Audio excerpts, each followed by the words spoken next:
আর ওদিকে বীরভূমের দিকে নজর রাখা যাক। বীরভূমের সাঁইথিয়ায় ফের বোমা উদ্ধার। সাঁইথিয়ার আকুরডিহিতে 10টি বোমাগুলো উদ্ধার করে সাঁইথিয়া থানার পুলিশ। আরো ডিটেল আপনাদের জানাবে সুপ্রতিম রয়েছে আমার সঙ্গে। সুপ্রতিম,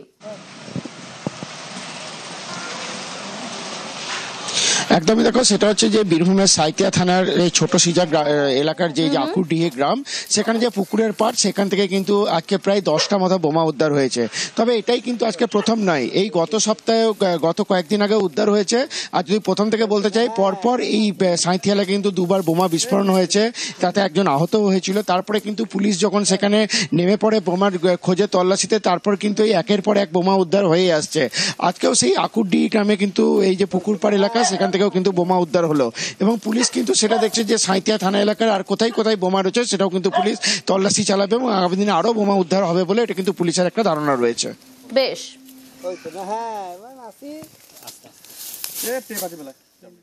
দেগঙ্গার দিকে নজর রাখা যাক।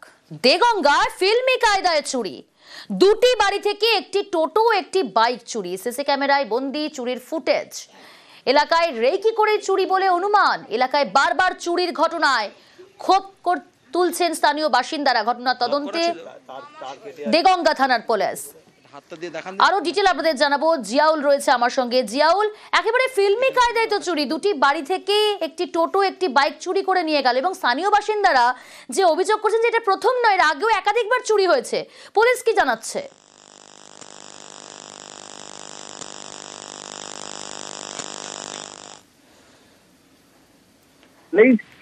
চোরেদের দাপট বাড়ে, অর্থাৎ বাড়িতে একটি টোটো এবং বাইক রাখা ছিল, সেখানে তালা দেওয়া ছিল, কিন্তু হঠাৎ সেই তালা ভেঙে সেখান থেকে সেই চোরের দল সেই টোটো এবং বাইক চুরি করে নিয়ে যায়।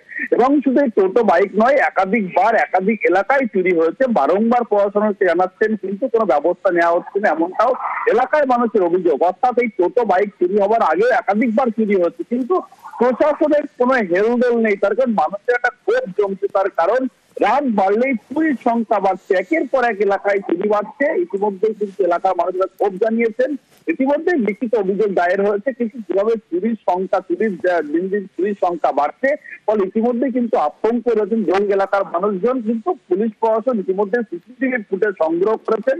এখন দেখার বিষয়ে সিসিটিভি ফুটেজ সংগ্রহ করে দেখা যায় যে এই চোরের দল কোথায় গেছে, কিভাবে চুরি করেছেন, সবটা দেখার চেষ্টা করছে দেওয়ানগা থানার। বেশ, 1:30টার সময় বাথরুম করতে বেরোই দেখি গাড়ি ঠিক আছে। তারপর ভোরবেলা আমি চার্জ দিতে উঠবো, এবার উঠে দেখি আমার গেট লক করা বাইরের থেকে। আমি আর বাইরে বেরোতে পারিনি, তখন জানলা খুলে দেখি আমার আর গাড়ি নেই। কি গাড়ি আপনার?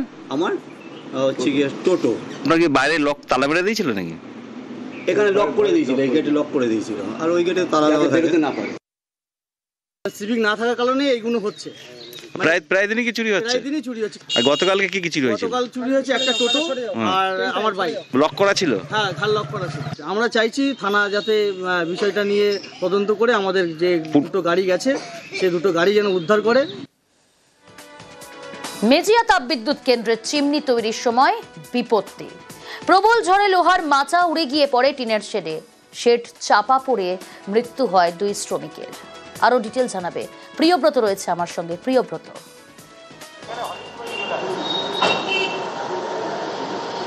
দেখো, যে মেজিয়া তাপবিদ্যুৎ কেন্দ্র তারই একটি চিমনি তৈরি হচ্ছিল এবং সেই নিম্নমান চিমনিতে 100 মিটার উঁচুতে একটি লোহার খাঁচা বাঁধার কাজ করছিলেন ঠিকা শ্রমিকরা।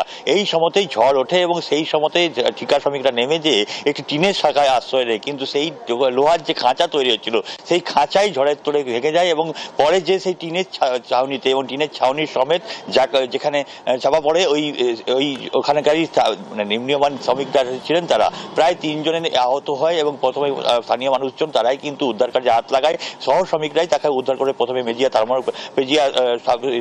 হাসপাতাল, পরে বাঁকুড়া সব মেডিকেল হাসপাতাল নিয়ে আসা হয়, যেখানে 2 জনের মৃত্যু হয়েছে এবং একজন আশঙ্কাজনক অবস্থায়, তাকে আবার দুর্গাপুর বেসরকারি হাসপাতালে ভর্তি করা হয়েছে। কিন্তু শ্রমিকরা যেটা অভিযোগ করছেন যে বারে যে সেফটি মেজার্স নেওয়ার কথা বলা হয়, সেই সেফটি মেজার্স নেওয়া হয় না বিভিন্নভাবে, এবং কারখানা কর্তৃপক্ষ বারে যখন ক্ষতিপূরণের আশ্বাস দেওয়া হয়েছে, কিন্তু ক্ষতিপূরণে যদি না দেওয়া হয় সেক্ষেত্রে কিন্তু তারা বৃহত্তর আন্দোলনে যাবেন। কেননা যে শ্রমিকরা মারা গেছেন তারা ঠিকা শ্রমিক এবং তারা উত্তরপ্রদেশ থেকে এসেছিলেন, উত্তরপ্রদেশের বিভিন্ন এলাকা থেকে কাজ করতে এসেছিলেন বাঁকুড়ায়, এবং তাদের ক্ষতিপূরণের পাশাপাশি সুরক্ষা ব্যবস্থার দাবিতেও সরব শ্রমিকেরা। অনেক ধন্যবাদ প্রিয়। কর্মরত করার পর অবস্থায় থাকার পর ঝড় বৃষ্টি শুরু হয়, সেই সময় শেডের নিচে 3 জন ভাই দাঁড়িয়েছিল। হঠাৎ করে সেখানে যে ধাঁচা, সেই স্ট্রাকচার পুরো পড়ে যায়, সেখানে দাবা যায়। একদম গাফিলাতি, এটা কোনো সন্দেহ নেই। প্রত্যেকটা শ্রমিকের সুরক্ষা আমরা চাইছি, সেই পরিবারের ভবিষ্যৎ সুনিশ্চিত কোম্পানিকে অবিলম্বে করতে হবে। বসিরহাটের দিকে নজর রাখা যাক এবার। বসিরহাটে সেখানে প্রাথমিক স্কুলে আগুন, আর সেখান থেকে আতঙ্ক ছড়ায়। আগুনে ভস্মীভূত স্কুল লাগোয়া দোকান। বসিরহাটে সেখানে প্রাথমিক স্কুলে আগুন, আতঙ্ক। আগুনে ভস্মীভূত স্কুল লাগোয়া দোকান। বসিরহাটে পশ্চিমপাড়া প্রাথমিক বিদ্যালয়ের ঘটনা। আরো ডিটেল জানাবে অনুপম, রয়েছে আমার সঙ্গে। অনুপম, বসিরহাটে প্রাথমিক স্কুলে কিভাবে আগুন?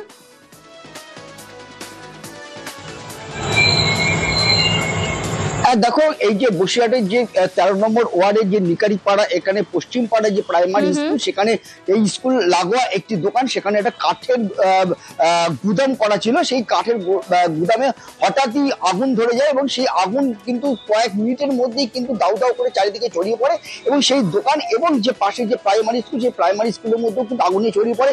কয়েক মুহূর্তের মধ্যে কিন্তু এই যে প্রাইমারি স্কুল এবং দোকানটি কিন্তু ভস্মীভূত হয়ে যায়। যদিও এলাকার মানুষ কিন্তু একত্রিত হয়ে জল দিয়ে নেভানোর চেষ্টা করে, কিন্তু তার আগেই কিন্তু ভস্মীভূত হয়ে যায়। এরপরে ঘটনাস্থলে আসে ফায়ার ব্রিগেডের একটি দমকলের একটি ইঞ্জিন, এবং তারা এসে জল দিয়ে আগুন নেভায় এবং এর ফলে কিন্তু এলাকায় কিন্তু রীতিমতো আতঙ্ক তৈরি হয় যে আশেপাশে আরো বেশ কিছু বাড়ি ছিল, সেই বাড়িগুলোতে কিন্তু আগুন ধরে যাওয়ার কিন্তু সম্ভাবনা ছিল।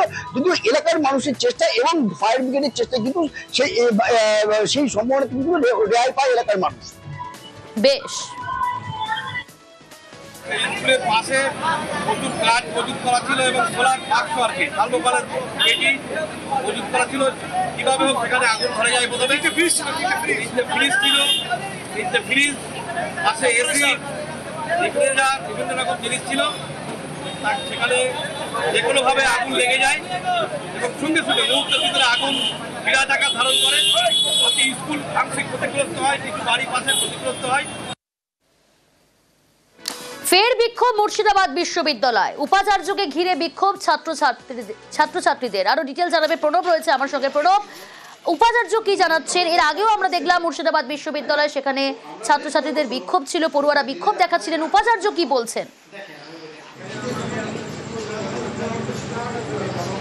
দেখো, মুর্শিদাবাদ বিশ্ববিদ্যালয়ে এবছর থেকেই তোমার স্নাতক স্তরে তোমার যে ভর্তি প্রক্রিয়া, সেই প্রক্রিয়া কিন্তু শুরু হবে এবং তার ফলে কিন্তু এবছর যাতে মর্নিং সেকশনে এবং ডে দুটো শিফটেই যাতে কলেজে ছাত্রছাত্রীরা ভর্তি হতে পারে, তারই দাবিতে কিন্তু তার ছাত্রছাত্রীরা আজকে বিক্ষোভ দেখান বিশ্ববিদ্যালয়ের চত্বরে এবং উপাচার্যের ঘরে। যদিও উপাচার্যের পক্ষ থেকে দাবি মেনে নেওয়া হয়েছে এবং তিনি বলেছেন সমস্ত ছাত্রছাত্রী যাতে ভর্তি হতে পারে সেই ব্যবস্থা কিন্তু করা হবে। কারণ এর আগে কিন্তু কৃষ্ণনাথ কলেজের আন্ডারে কিন্তু ছাত্রছাত্রীরা ভর্তি হতো, এবার কিন্তু মুর্শিদাবাদ বিশ্ববিদ্যালয়ের আন্ডারে স্নাতক স্তরে ভর্তি হবে এবং আরো 5টি বিষয়ে যে অনার্স, সেই অনার্সগুলো বন্ধ করে দেওয়া হয়েছিল। যদিও ছাত্রছাত্রীরা দাবি করেন যে সেই 5টা বিষয়েও যাতে অনার্স নিয়ে পড়তে পারে তার ব্যবস্থা করতে হবে, সেটাও কিন্তু বলেছেন যে ব্যবস্থা করা হবে এবং উপাচার্যের পক্ষ থেকে আশ্বাস দেওয়া হয়েছে ছাত্রছাত্রীদেরকে যাতে যে সমস্ত ছাত্রছাত্রী কেউ যাতে বঞ্চিত না হয় সে ব্যাপারে কিন্তু সমস্তটাই দেখা হবে। এবং আগের বার যত ছাত্রছাত্রী ভর্তি নেওয়া হয়েছিল এবারও কিন্তু সেই সমস্ত ছাত্রছাত্রী পড়ার সুযোগ পাবে। তারপরে কিন্তু তারা বিক্ষোভ তুলে নেন এবং ডেপুটেশন দেন এবং সেই সমস্ত ডেপুটেশনে যে সমস্ত দাবিগুলো করা হয়েছে তৃণমূল ছাত্র পরিষদের পক্ষ থেকে সেই সমস্ত দাবিগুলো মেনে নেওয়া হবে বলে কিন্তু আশ্বাস দিয়েছেন বিশ্ববিদ্যালয়ের যিনি উপাচার্য রয়েছেন, তিনি কিন্তু জানিয়েছেন। বেশ,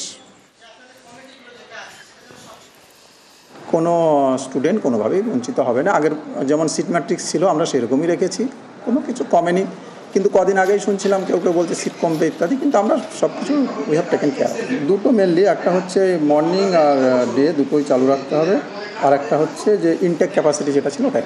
কোনো স্টুডেন্টই কোনোভাবে বঞ্চিত হবে না, এক্সটেন্ড করে দেবো যতটা সম্ভব ডে সেকশনটাকে।